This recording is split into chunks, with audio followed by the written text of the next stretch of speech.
The following review contains spoilers for Doctor Who Series 12, Episode 2, Spyfall Part 2. If you've not yet seen the episode, click off the video now.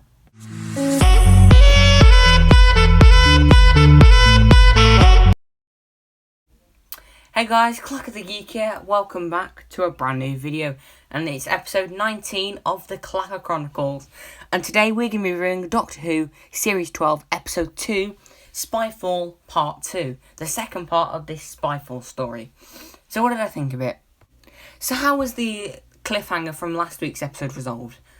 Overall, I thought it was done very well. So the plane crash with Ryan, Graham and Yaz was resolved pretty well, if a little corny, with Ryan using his phone and to control the plane. It's a bit far-fetched, but it was sort of, the Doctor had done it in the future, like there's like a pre-recorded message there, and the Doctor did it in the future, you know, wibbly-wobbly time-wimey stuff. Sort of reminded me of Blink, in a way, when you got the Doctor with those little messages on the DVDs in Blink.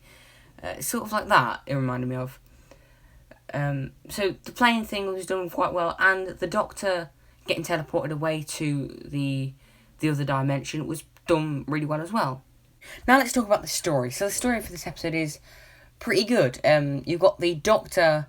It's sort of two separate stories. So you've got the Doctor trying to find her way back to the 21st century, and she ends up in 1834 to start off with, and then for the main bulk of the episode she's in Paris 1943, so World War II, which I think is a great historical setting, because stories like The Empty Child, The Curse of Fenric, and what else?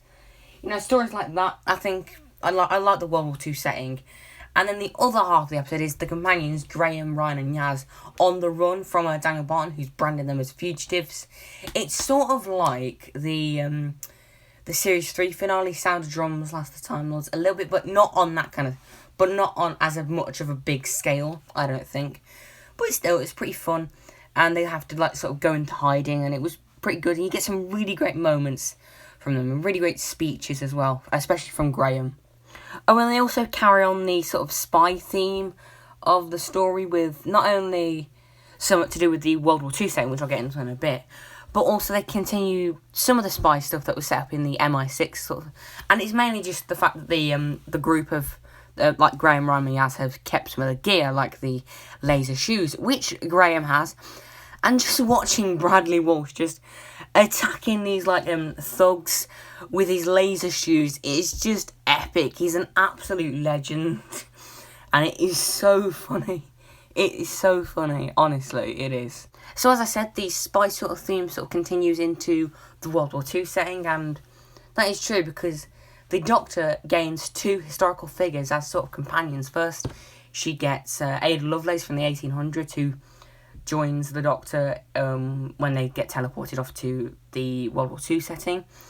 And then when they do get to the 1940s in Paris, they meet the French spy Noor Inayat Khan. And both these historical figures are very good. They're sort of companions, I suppose, in this episode. And they're pretty fun. Not totally memorable, but they are quite good. So let's talk about the villains of the story. I thought the villains... We've got three villains. You've got the Kasavin, which are the glowy monsters which teleport you to different places. They were pretty decent. They're pretty menacing. They had a pretty pretty nasty plan. You got Daniel Barton back, once again played by Lenny Henry, and he didn't really do much, to be honest. I mean, he was decent, and he does some sadistic things like killing his mother, but I don't know, I just didn't... He was nowhere near as good in here than he was in last week's episode, because he was pretty good in last week's episode, you know. You could sort of sympathise with him, and sort of... It was pretty enjoyable to watch, but this was sort of... I'm evil now. I don't know, it didn't quite click with me. But the Master, blimey, he was brilliant. Sacha Dhawan is brilliant as the Master. And there's a great scene that, first of all, he's in disguises again, which, come on, you gotta love the Master in disguise. He's like a magician for one bit, then a World War II officer, and then he's in his sort of normal Master clothes, like a trench coat. He's, I love it when the Master plays dress up. But Sacha Dhawan really brings sort of the innocence in the Master out, which I don't mind. But he also has the sadistic nature of the Master, I think, yeah. And there's also a really great scene with him and the Doctor on top of the Eiffel Tower discussing Gallifrey, which is, I think, is the first mention of Gallifrey. And don't worry, it won't be the last. That might be a spoiler, but I did say spoilers will be in the video. So, yeah, but the Sacha Dhawan was magnificent in this episode. Actually, very not magnificent, but he was brilliant, though. He was. And these scenes between the Doctor and the Master are some of the best of the Jodie Whittaker era, and pretty better than anything in Series 11, to be honest. And there was also some nice references to the past with these. You got a reference to when the Doctors made contact in the Three Doctors, the first multi-Doctor story, back in the John Pertwee era. And there was also a reference to the Four Knocks, which is a reference to the David Tennant era with the John Sims Master. So that was pretty cool as well. I also want to say the cinematography was on point with this episode. I think when you see war-torn Paris, it looks gorgeous, and there's like the sirens going off, the sound design. It was just really well done. And then the modern day stuff was also really, really good. And then you get the other dimension, which the Doctor gets teleported to, and it looks pretty mysterious. It's quite atmospheric. The lighting is really cool, and just the way it's presented just makes it feel like it goes on for go on forever. It's like an endless void. It's really, really good. I would say the first episode is a bit better when it comes to visuals, but still, this episode was really good as well, so don't get it twisted. And also the music was quite functional as well. It wasn't amazing or anything, but you know, it was functional, and I quite liked it.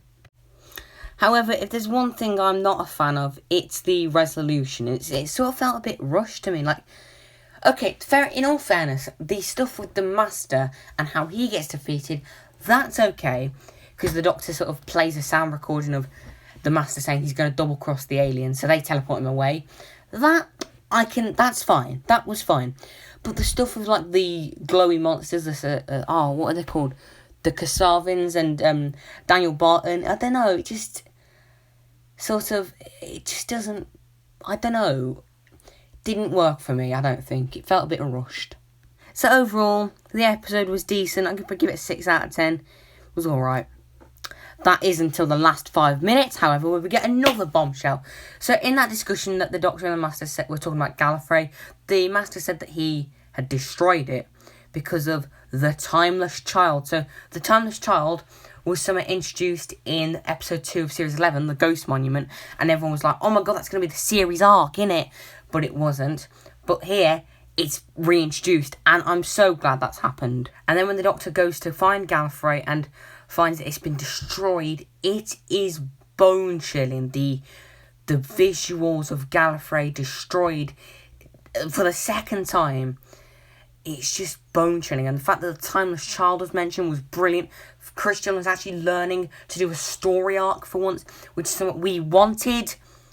Honestly, this episode has been boosted from a 6 to a 7.5. So overall, I would say that this two-parter gets an 8 out of 10 from me. And that's been all from Clacka the Geek. Make sure you like, subscribe, comment, click the notification bell so you don't miss a thing. And this is Clacka the Geek, signing out.